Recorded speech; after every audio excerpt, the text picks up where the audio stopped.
I would like to say a few short words in answer to ideas that are originally trollish and that many normal people also start accepting as their own. Because some of the trolls are smart and are thinking day and night how to cunningly influence the public opinion into deceptive direction. In other words, stopping the people from learning about their real history. This person calls the alternative researchers conspirators, and he's concerned that they don't know enough about conventional archaeology. He's further concerned that I am unable to make unbiased and scientifically sound observation. And what is his ground of doubting that I can be biased? None. I'm not biased. I want to know my real history, whatever it is. And yes, there is a lot of bias, but that bias is on the side of the governmental agencies who control by the neck all the historical information that is released in the mass media, and they carefully select only biased views. And because of the same bias, they do not give the publicity that some scientists deserve. Those scientists who are revealing our real history. Very little in this series is my own research. It is mostly scientific research, research of scientists who do not get the publicity that they deserve. So dear comment writer, whoever you are, a real person or a troll, if you're concerned about bias, then please stop watching TV, because that's where the bias is. Let's pay attention to his next concern, scientifically sound observations.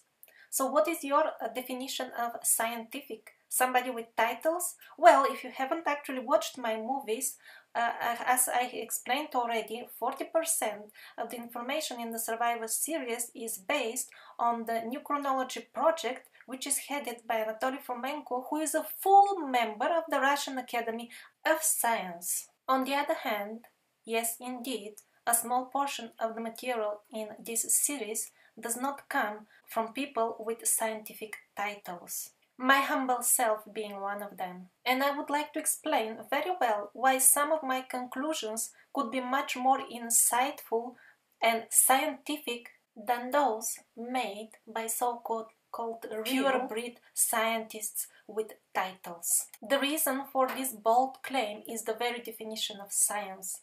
Science is not something that is being preached by a person with titles. Science is based on facts and reality. And I can think of at least two very good reasons for which I would present the historical reality with much better accuracy than some, not all, some people with titles. First of all, what you take to be science are selected opinions of selected scientists, not the majority of them. Only those selected ones are allowed in public media who represent the reality that is being imposed to us artificially, the ugly parasitic reality of violence and wars. Such people will know much more facts from archaeology than me, and yet they will present them in a very misleading way. Example, a man goes on a business trip and writes back to his wife, "All is fine, I'm in the hotel,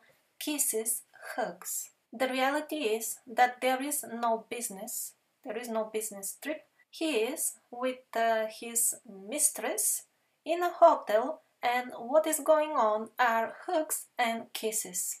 Is the man telling the truth? Yes, he writes, "I'm in a hotel, hugs, kisses."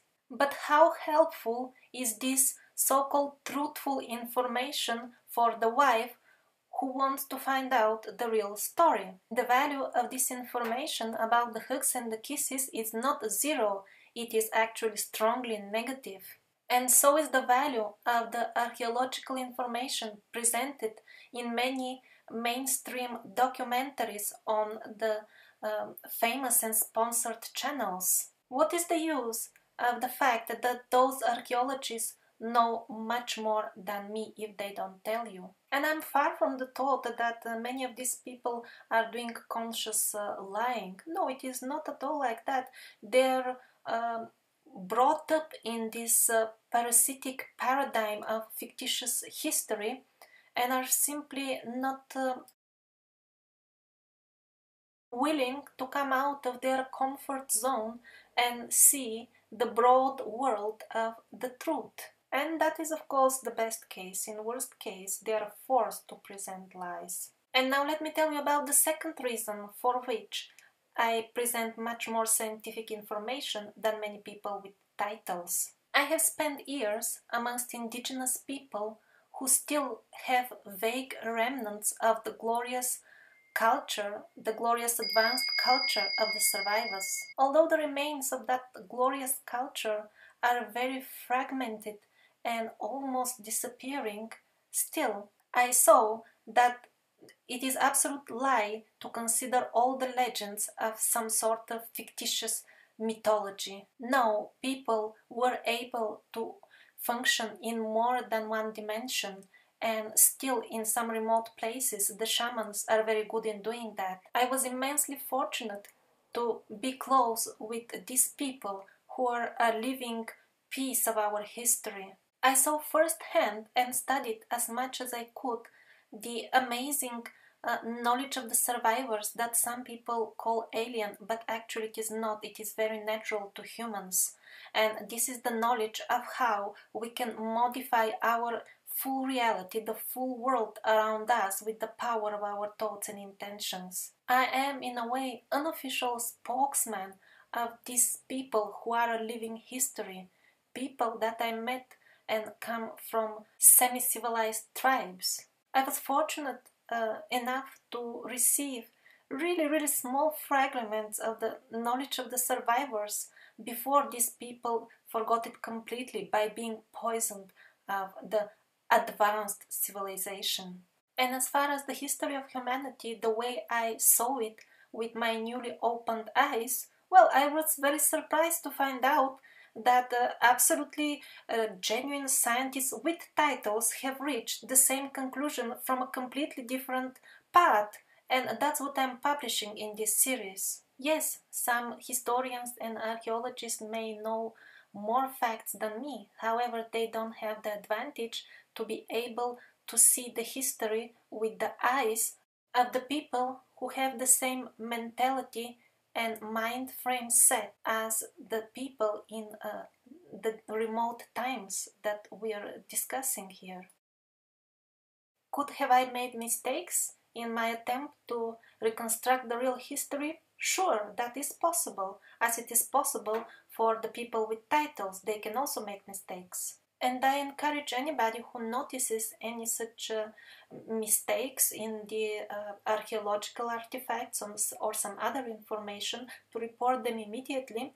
I will be posting updates in the descriptions of the video in case the mistakes are minor, and in case of major mistakes I will even redo the full videos.